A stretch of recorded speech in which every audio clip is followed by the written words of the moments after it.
அன்பே சிவம்ன்ற ஸ்டேஜ். அப்போதான் மேலே தலைப்பு மாறினே இருக்கும். இதில் பார்த்தீங்கன்னா என் கார்டில் பார்த்தீங்கன்னா மேலே அன்பே சிவம், கீழே வந்து ஞானதியான மையம். முதல்ல எல்லாமே ஞானதியான மையம் இருக்கும். அப்படின்னா அடுத்த ஸ்டேஜ் போயிட்டேன்னு அர்த்தம்.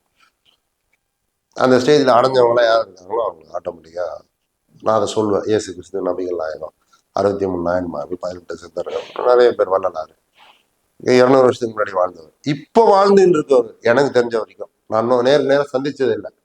1 வருஷத்துக்கு முன்னாடி தான் அவர்கிட்ட போறேனே நான். ரெண்டா யாரு இப்போ வாழ்ந்துட்டு இருக்கவர் ஈஷா.